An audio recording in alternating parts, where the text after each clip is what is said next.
რეალტივის საინფორმაციო სამსახური წარმოგიდგენთ დღის ამბებს 13 საათზე. დაახლოებით 9 საათის წინ ორმა მეთევზემ მტკვარში გვამი შენიშნა. ერთ-ერთი მეთევზე შემთხვევით ყოფილი მაშველი აღმოჩნდა, მან გვამი წყლიდან ამოიყვანა. გარდაცვლილი დაახლოებით 70 წლამდე მამაკაცია, მის ვინაობას გამოძიება ადგენს.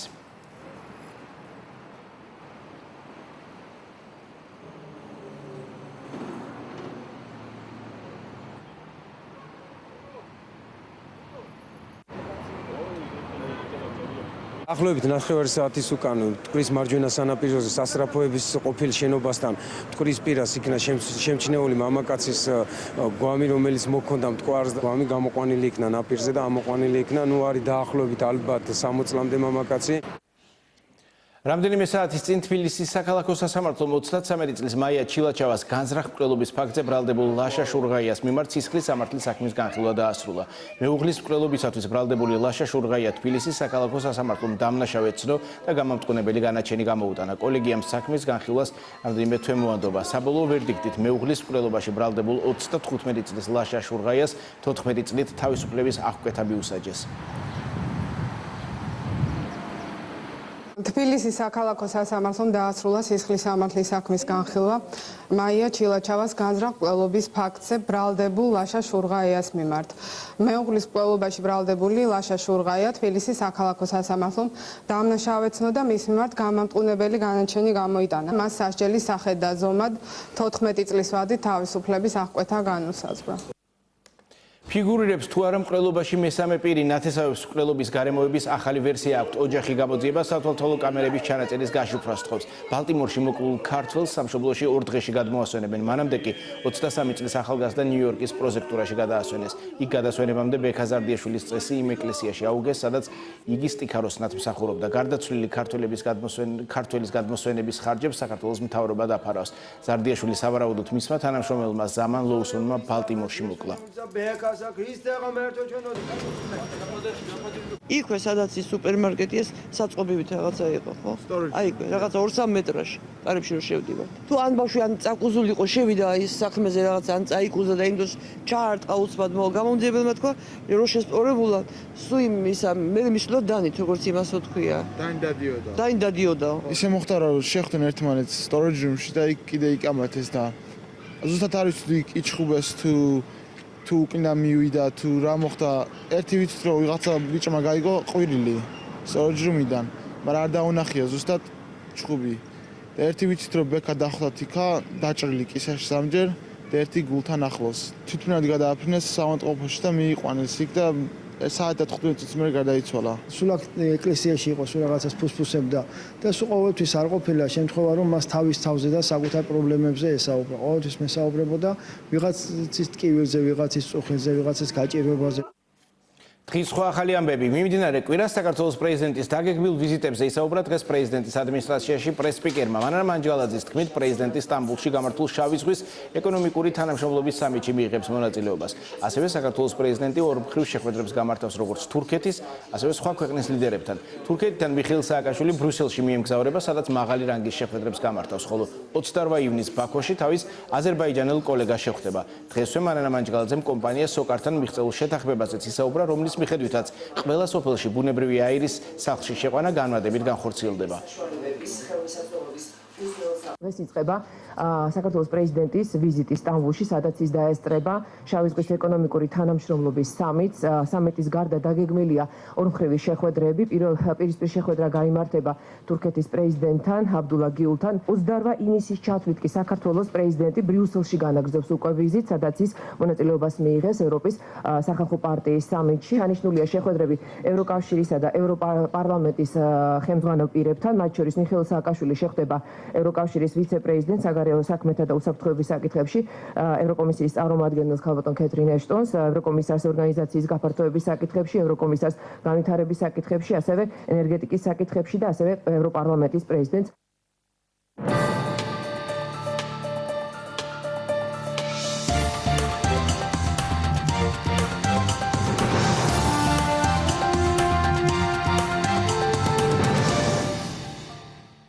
ამერიკის შეერთებული შტატების სამხედრო უნივერსიტეტის კადეტებმა ზაფხულის სამთო-მომზადების საბაზისო კურსი დაასრულეს. საჩხერის სამთო-მომზადების სკოლის ბაზაზე საზეიმო ცერემონია გაიმართა. ამერიკელ კადეტებს კურსის დასრულების დამადასტურებელი სერტიფიკატები და სამკერდე ნიშნები გადასცეს. კურსი 4 ივნისს დაიწყო. 3 კვირის განმავლობაში კადეტები სამთო ტექნიკურ უნარ-ჩვევებს ეუფლებოდნენ. Therefore, I would like to thank all of you for coming and participating. ჩვენ მასპინძლობთ და ვთვნით იმ ქვეყნის მომავალ ოფიცრებს, რომელიც ყველაზე მეტად ეხმარება საქართველოს შეიარაღებულ ძალებს სამხედრო განათლების კუთხით. ასეთი თანამშრომლობა მნიშვნელოვანია საქართველოს შეიარაღებული ძალებისათვის, რაც მომავალში წარმატებით განხორციელდება. ჯგუფს ჩაუტარდათ მეცადინეობები პრაქტიკული, რაც კურსის ბოლოს აისახა ეს გამოცდებში, ტესტირებებში, ჯგუფმა წარმატებით გადალახა ყველანაირი დაბრკოლება და მიიღეს შესაბამისი დამადასტურებელი სერტიფიკატები. პარლამენტის თავმჯდომარის ინიციატივის საკანონმდებლო ინიცირება ბიუროს სპეციალურ სხდომაზე მოხდება. კანონპროექტის მიხედვით წინა საარჩევნო პერიოდში საკაბელო ტელევიზიები ვალდებულნი იქნებიან ყველა სატელევიზიო არხის გავრცელება უზრუნველყონ. დავით ბაქრაძის განმარტებით საკაბელო კომპანიები ვალდებულებას კანონით განსაზღვრულ საარჩევნო პერიოდში აიღებენ.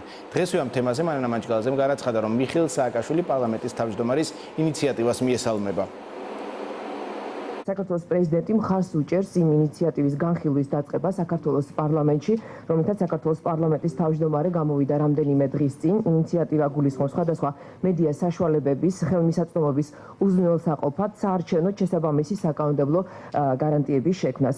იმედი მაქვს, რომ ბიუროს წევრები დასახლებიან, რომ დაჩქარებული წესით იქნეს განხილული და მიღებული ეს ინიციატივა და შემდეგ ამ კვირაში გვექნება 2 პლენარული ხდომა, ხუთშაბათს და პარასკევს და ამ 2 პლენარულ ხდომაზე დაჩქარებული წესით გავიტანთ აღნიშნულ ინიციატივას. თუკი ჩვენ შექმნით გარემოს, რომ ესეც და ესეც ექნება შესაძლებლობა მაყურებელს, რომ იხილოს და მერე თვითონ მიიღოს გადაწყვეტილება, რომელი ურჩევნია, რომელი ინფორმაცია ობიექტური, მე მგონი, რომ ეს ძალიან კარგია, ყველა არც უნდა ქონდეს შესაძლებლობა ადგილობრივ დონეზე დავიდეს, იმიტომ რომ საკაბელოები ძალიან ბევრ არხთან დაკავშირებით იყო მიკერძოებული.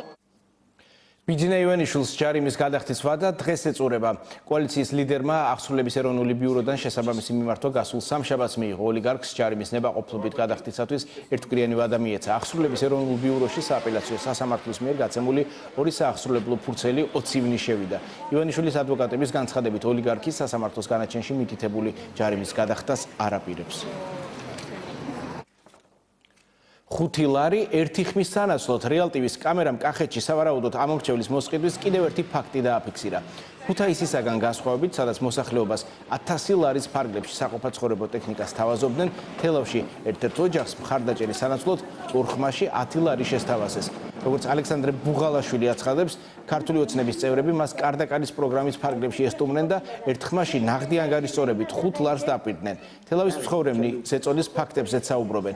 აგიძრება თუ არა ოლიგარქის წინააღმდეგ კიდევ ერთი სისხლის სამართლის საქმე, ამომრჩევლის მოსყიდვის ფაქტზე ეს რამდენიმე დღეში გახდება ცნობილი.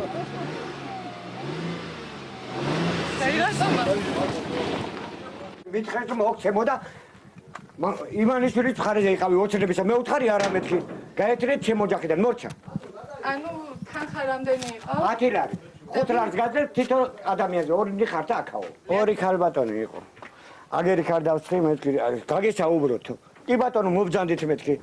იქ არ დავსვი, მტრიანია მეთქი, შემოიყვანა აი აქ ოთახში დავსვი. და აი აქ დამიწყეს ლაპარაკი. ეგ იყო. რომ მითხეს 10 ლარიო და იმას მიეციო, ხმაო რაც დახიან იმას კაცო ოცნებაო. მე უთხარი მე საოცნებო არაფერი არ მაქვს. მე ჩემი ვიცი, მორჩა. წადით ეხლა მიგდანით აქედან მე. ჩამომახი ეს საროჭკა ის კაღალები აღარ მივეცი და პატრონს დაურეკე. პროვოკატორია რა, დიდი ბოდიში გაგვატარეთ რა. და გვითხრას მაშინ ამ ქალმა რატო შესავაზეთ? არ შეუთავაზები. არ შეუთავაზებია. აუ გაწიე რა კამერა მაქვს. გადი რა ვიდა. რატო ხართ ასეთი აგრესიულები? მოქალაქე ვარ და არ მაინტერესებს რომ ვიღაცამ გადამიღოს. მაშინ მითხეს დაგუქე და წადი რა. არ შემითავაზებია რა. ქართული ოცნებიდან რომ მე ფურს არავის არ თავაზობდი რა. გადი რა პროვოკაციას გვიწყობენ.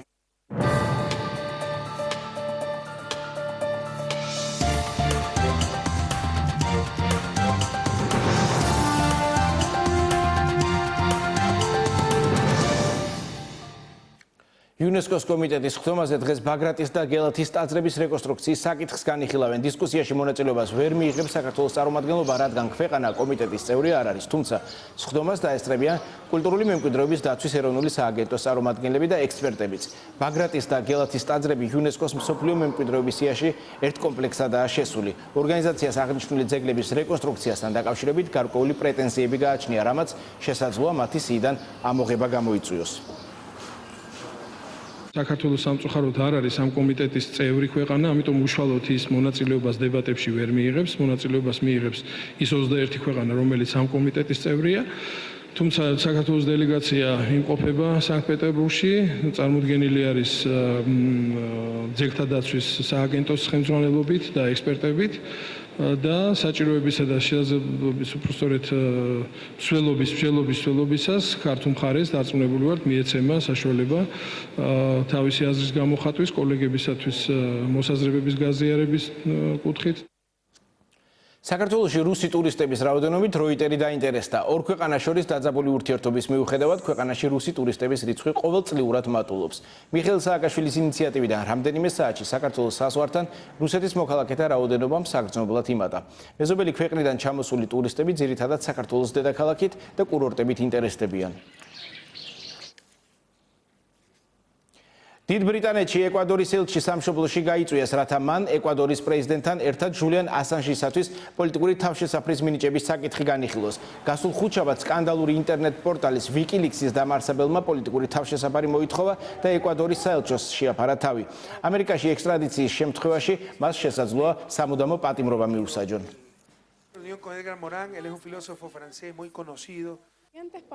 ჩვენ მას უზრუნველყოფთ საკვებით და ყოველივე ელემენტარულით, ასევე ხალხს, ვისაც ვიზიტი სურს, შეუძლიათ მასთან შესვლა. სანამ მის საკითხს ჩვენი მთავრობა განიხილავს, ის ჩვენთან დარჩება. ერთ-ერთი არგუმენტი, რატომაც ბატონმა ასანჟიმ აირჩია ეკვადორი როგორც თავშესაფრის ადგილი, არის ის, რომ ეკვადორი აბსოლუტურად თავისუფალი ქვეყანაა ყოველივე გარე ძალისა. ჩვენ ვიღებთ სუვერენულ გადაწყვეტილებებს დაფუძნებულ პრინციპებზე, სამართალზე და კანონზე. ირანის ნავთობის ყველაზე დიდი მომხმარებელი აზიაში სამხრეთ კორეა 1 ივლისიდან ირანის ნავთობზე უარის თქმას აპირებს. სამხრეთ კორეის მთავრობამ გადაწყვეტილება მას შემდეგ მიიღო, რაც ევროკავშირმა ირანული ნავთობ ტანკერების დაზღვევაზე უარი განაცხადა. ევროკავშირის სანქციები ირანული ნავთობ ტანკერების დაზღვევაზე 1 ივლისიდან შევაძალაში, მაგრამ ეს არ ნიშნავს, რომ უახლოეს მომავალში დეფიციტი შეგვექმნება. ჩვენ შევეცდებით სხვა მომარაგებლის მოძებნას. მექსიკის ფედერალური ბიუროს სამი თანამშრომელი ემსხვერპლა მეხიკოს საერთაშორისო აეროპორტში მომხდარ სროლას. გავრცელებული ცნობით სროლა სამართალდამცველებსა და ნარკოტიკებით მოვაჭრეს შორის მოხდა. საზოგადოებრივი უსაფრთხოების მინისტრის განცხადებით, სამართალდამცველები ეჭვიდანილის დაკავებას აპირებდნენ, როდესაც მან პოლიციას ცეცხლი გაუხსნა. ორი პოლიციელი ადგილზე, ხოლო ერთი დაჭრილი კი მოგვიანებით საავადმყოფოში გადაყვანის შემდეგ გარდაიცვალა. თბილისში, ისევე როგორც მთელს მსოფლიოში, ახალგაზრდული ოლიმპიური ფესტივალი იმართება. ღონისძიება თბილისი 2015-ის საორგანიზაციო კომიტეტის, თბილისის მერიის, სპორტის სამინისტროსა და ოლიმპიური კომიტეტის მხარდაჭერით გაიმართა. ახალგაზრდული ფესტივალის წარმატებით ჩასატარებლად ქალაქის სპორტული ინფრასტრუქტურის რეაბილიტაცია აქტიურად მიმდინარეობს. ღონისძიების ორგანიზატორებს თბილისის მერი და საქართველოს ოლიმპიური კომიტეტის პრეზიდენტმა სიტყვით მიმართეს. ეს ღონისძიება თავისი არსით აი ოლიმპიადას, რომელიც ახლა მაგალითად ლონდონში იმართება, რანგით იმის ქვემოთ არის, ამიტომ ჩვენ განსაკუთრებულად უნდა მოვემზადოთ ქალაქის ინფრასტრუქტურა და ყველაფერი ეს ბუნებრივია. ერთის მხრივ ემსახურება ჩვენი ახალი თაობის სპორტსმენების გაზრდას. ამავდროულად ეს არის დამატებით სტიმული ახალგაზრდობისთვის ჯანსაღი ცხოვრების წესის დასამკვიდრებლად. ამ დროისთვის სულ ეს იყო, თქვენ უყურებდით დღის ამებს 13 საათზე რეალ ტივის საინფორმაციო სამსახური, მოკლე მიმოხილვით 15-ზე ბრუნდება.